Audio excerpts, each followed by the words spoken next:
Hello everyone, আসসালামু আলাইকুম। সবাইকে welcome back to my channel. তো আশা করছি আপনারা সবাই ভালো আছেন আর 2026 সালের শুরুটা খুব সুন্দর মতোই করেছেন। তো আপনাদের সবাইকে আমি হ্যাপি নিউ ইয়ারের শুভেচ্ছা জানাচ্ছি।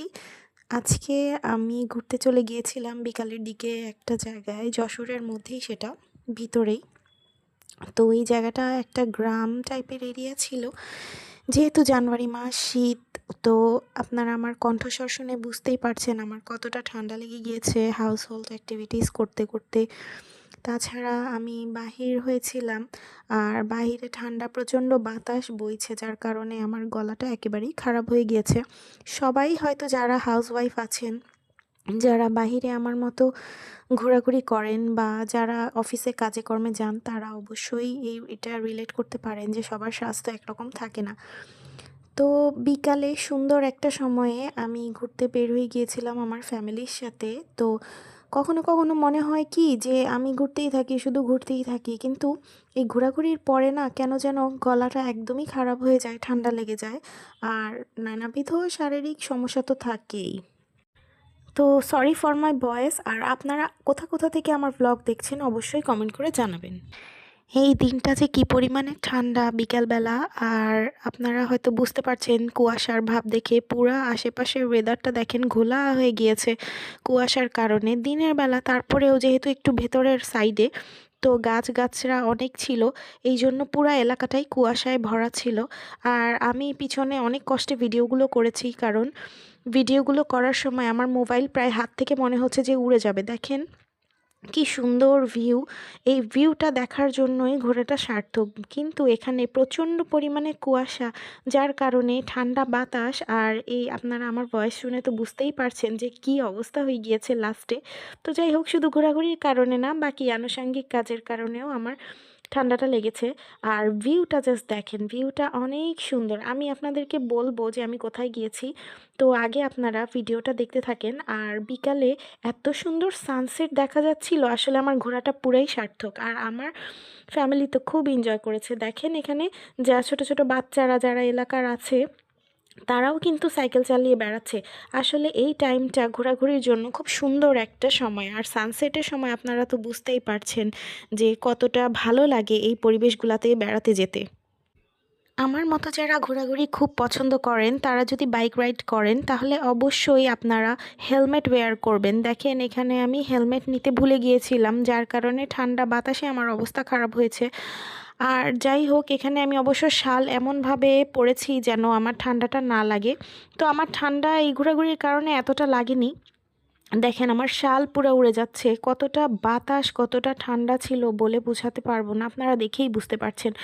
আর আমার যে বেবিটাকে আমি ডাবল টুপি পরিয়েছিলাম যেন ওর কোনো ঠান্ডা না লাগে। তো আল্লাহর রহমতে আমার বাচ্চা সুস্থ আছে, কিন্তু আমার ঠান্ডা লেগে গিয়েছে। আলহামদুলিল্লাহ, আমরা অনেক এনজয় করেছি। তো কোথায় ঘুরবো কোথায় ঘুরবো করতে করতে আমরা বোট ক্লাবের রাস্তা দিয়ে যাচ্ছিলাম। তো যেতে যেতে পথে এখানে একটা বাসায় আমি দেখতে পারলাম যে ঢেকিতে ধান ভাঙা হচ্ছে। তো আমার কাছে দেখে খুব ভালো লেগেছে। তো আমি এখানে দাঁড়ালাম, দাঁড়িয়ে ওনাদের সাথে একটু গল্প করলাম, আর একটু আমি আপনাদেরকেও দেখানোর চেষ্টা করলাম যে কি সুন্দর। দেখেন 2026 সালে এসেও অনেকে কতটা শৌখিন না হলে এই ধরনের ধান ঢেকিতে ভেঙে তারা নিজেরা নিজেরা পিঠা বানায়, বা তাদের চালের গুঁড়ো দিয়ে যা যা মনে হয় তারা তা বানিয়ে এনজয় করে। সেখান থেকে বোট ক্লাবের পথের উদ্দেশ্যে রওনা দিলাম। আর দেখেন পথের মধ্যে রাস্তায় গরু আমাদের ঠিক বাইকের আশেপাশে দিয়ে যাচ্ছে, আমার তো খুব ভয় লেগেছে দেখে। আর এইভাবে করে বাইক চালাতে চালাতে গরু বা রাস্তায় পশু পাখি যদি চলে আসে, তাহলে আসলে ব্রেক করাটা খুব টাফ হয়ে যায়।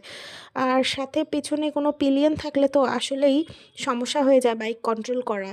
দেখেন আসলে বাইক কন্ট্রোল করতে গিয়ে অবস্থা খারাপ হয়ে গিয়েছিল এখানে। দেখেন পিছনে পিলিয়ন নিয়ে বসে সে কত কষ্টে এই ছাগলগুলোকে পার করছে। আসলে কি বলবো, তাদেরও দোষ না আমাদেরও দোষ না। এইভাবে রাস্তায় পাবলিক প্লেসগুলোতে যখন কেউ তাদের পশু পাখিগুলোকে চড়ায়, তাহলে সাবধানে আসলে আমাদেরও সতর্ক হওয়া উচিত, তাদেরও সতর্ক হওয়া উচিত। কিন্তু দেখেন এই ভিউটা দেখেন, পুরা মনে হচ্ছে যে কিছু পাতা পড়াচ্ছে, আসলে পাতা পড়াচ্ছে না, চারিপাশে এত ঘন কুয়াশা, খুব ভালো লাগছে। জাস্ট সানসেট হচ্ছে তখন এই ভিউটা, চতুর্দিকে বোট ক্লাবের রাস্তায় দেখেন আমরা উঠে গেলাম। আর এত সুন্দর একটা দৃশ্য, সামনে এত সুন্দর নদী, বলার বাহিরে, দেখেই মনটা ভরে যাচ্ছে। মনে হচ্ছিল যে একটু দাঁড়াই, কিন্তু আসলে সন্ধ্যা ছুঁই ছুঁই অবস্থা, তো এই জন্য দাঁড়াতে পারছিলাম না। আর সাথে যেহেতু আমার বাবু রয়েছে, তো তার যেন কিন্তু কোনো ঠান্ডা না লাগে বা সমস্যা না হয়, এই জন্য দেখেন এই রাস্তাটা, এই ভিউটা আমার যে এত ভালো লাগে। সব সময় ভাবি যে এখানে দাঁড়াবো, একটু পিকচার নিব, বাট এখানে হয়ে ওঠে না। আসলে রানিং রোডে আসলে না দাঁড়িয়ে পিকচার নেওয়াটাই ভালো। রানিং রোডে যেতে যেতে যতটুকু আমি ক্লিপ নিতে পেরেছি ততটুকু আপনাদের সাথে শেয়ার করলাম। আর দর্শক, হ্যাঁ, একটা কথা আপনাদেরকে বলি, আপনারা যারা যারা আমার চ্যানেলটি দেখছেন, আমার ভিডিওটা দেখছেন, কাইন্ডলি আমার চ্যানেলটাকে একটা সাবস্ক্রাইব করে রাখবেন। সাবস্ক্রাইব করলে পরবর্তীতে কী ব্লগ আপলোড করব সেটা নোটিফিকেশনেই আপনাদের চলে আসবে। তো নেক্সট আপডেট আপনাদের এমনিই দেখতে পারবেন।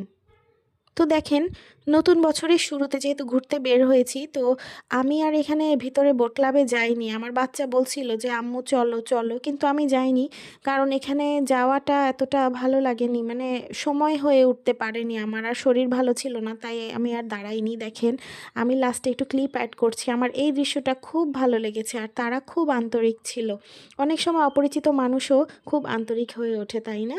যাই হোক, আমার চ্যানেলটা অবশ্যই সাবস্ক্রাইব করতে ভুলবেন না। ফেসবুক পেজে অবশ্যই লাইক করে দিবেন। আর এতক্ষণ সাথে থাকার জন্য আপনাদের সবাইকে থ্যাংক ইউ সো মাচ। আল্লাহ হাফেজ।